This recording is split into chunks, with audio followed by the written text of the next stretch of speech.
Magandang araw mga ka-aerial defense, may ibabahagi na naman ako sa inyo. Dahil ngayong araw na ito ay may pag-uusapan tayo tungkol sa ating depensa. Pinakamalaking barko ng Philippine Coast Guard na BRP Teresa Magbanua, binangga at pinagtulungan ng mga barko ng China. Pero bago tayo magpatuloy, huwag mo muna kalimutan mag-like, share and subscribe. Mag-comment ka na rin kung taga saan ka para alam namin kung saan umaabot ang aming video.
Sira ang plan nila.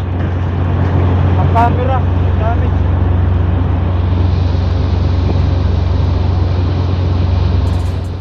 Inanunsyo ni Jay Tariela, tagapagsalita ng Philippine Coast Guard para sa West Philippine Sea, ang panibagong insidente ng pagbangga ng Chinese vessel sa barko ng Pilipinas. Sa pagkakataong ito, ang BRP Teresa Magbanua ang sinalpok ng mga ito habang nasa area ng Escoda o Sabina Shoal. Nangyari umano ito ngayong araw lamang, kung saan mistulang kinuyog ng napakaraming Chinese vessels ang ating barko. Karamihan umano sa mga ito ay Chinese Maritime Militia na matagal nang nagpapaikot-ikot sa naturang bahagi ng karagatan. Kinumpirma na rin ito ng Task Force West Philippine Sea nitong Sabado ng hapon.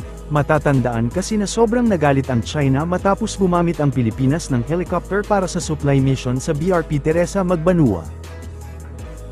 Gumamit ng helicopter ang Pilipinas para muling mag-supply sa barko ng Philippine Coast Guard sa Escoda Shoal sa West Philippine Sea, matapos harangin ng mga barko ng China ang mga sasakyang pandagat ng Pilipinas, sinabi ni Armed Forces of the Philippines General Romeo Bronner Jr. noong Huwebes. We have a lot of options.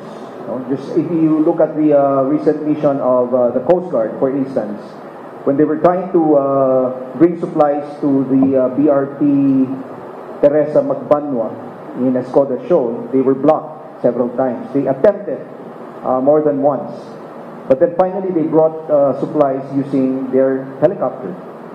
So that's one way of us exhausting all the options that are available to us. Matatandaan may kabuuang 40 Chinese vessels at warships ang nakadeploy sa Escoda Shoal noong ika-26 ng Agosto para pigilan ang BRP Cobra at BRP Cape Engaño na muling mag-supply sa BRP Teresa Magbanua. Ayon kay Commodore J. Tariela, gumagamit ang AFP ng tinatawag nitong operational mix tulad ng paggamit ng airdrop operations, para iwasan ang mga agresibong aksyon ng China sa panahon ng resupply mission ng Pilipinas sa karagatan ng Pilipinas. Sinabi ng China noong Huwebes sa Pilipinas na agad na paalisin ang barko ng Philippine Coast Guard mula sa mainit na pinagtatalunan ng Sabina Shoal sa West Philippine Sea, matapos ang isang helicopter na nag-airdrop ng mga supply para sa mga tripulante ng barko. Ang babala ay kasunod ng kumpirmasyon ng Pilipinas noong Huwebes na ang Philippine Coast Guard ay nag-resupply sa mga tripulante sa BRP Teresa Magbanua, gamit ang isang helicopter matapos harangin ng panig ng China ang mga nakaraang resupply mission, sinabi ni Gan Yu, isang tagapagsalita ng buang na China Coast Guard. Ang panig ng Chino ay patuloy na binabantayan ng helicopter at ang operasyon ng airdrop noong Miyerkules. Naglabas din ang ministro ng depensa ng China ng katulad na pahayag noong Huwebes na nagbabala sa Pilipinas na huwag subukan ang pasensya ng China. 对包括仙宾礁在内的南沙群岛及其附近海域拥有无可争辩的主权。今年4月以来，菲律宾海警9701船擅自进入仙宾礁西湖，并长时间非法滞留，严重侵犯中方主权，严重违反国际法和南海各方行为宣言规定，严重危害地区和平稳定。中方坚决反对并多次提出严正交涉，菲方应立即采取行动，从仙宾礁撤船、撤人，恢复该礁无人、无设施状态。中方将继续采取坚决有力措施，维护自身领土和海洋权益。 Ngayon buwan pa lamang ay napakarami ng nangyaring insidente sa West Philippine Sea, kabilang dito ang pagbangga sa dalawang barko natin na maghahatid ng supply sa BRP Teresa Magbanua, na nagtamo ng malaking butas matapos mabangga ng barko ng China. Makikita yung malaking butas doon sa pagbangga ng China Coast Guard dito sa BRP Bagakay.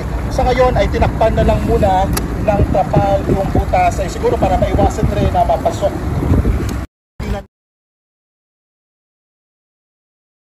Pilipinas ang nagtamok ng malaking pinsala. Isa na nga rito, itong BRP Bagakay at mula rito ay kita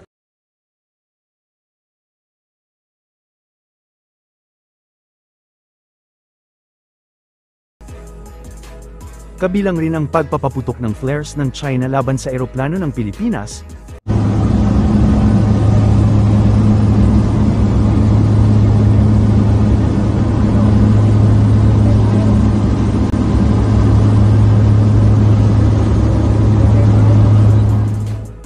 Pagbomba ng water cannon sa barko ng BFAR na maghahatid ng supply sa mga mangingisda. Tira yung ano, nabigyan siya ng equipment. Alam nyo sa mga ahensya ng pamahalaan yung mga nangyayari sa alam ko po marami. Sino? Sir. Babangga na naman yata. Ang lapit na naman nila. Pala sir, padam. Sir. Palabo. Grabe na kakanon to. Ang dami. Lahat na sila eh.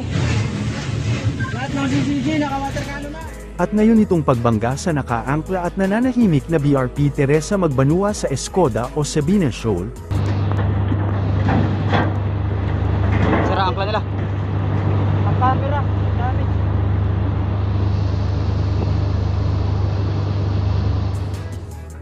Mukhang digmaan na talaga ang nais ng China laban sa Pilipinas dahil sila na mismo ang nagsisimula ng sigalot sa karagatan. Para sa mas madaming update tungkol sa ating depensa, paki-follow at like muna ng aming page na nasa description na ang link. Huwag mo na rin kalimutan mag-like, share and subscribe. Pindutin mo na rin ang bell para updated kayo sa aking mga bagong video. Maraming salamat po.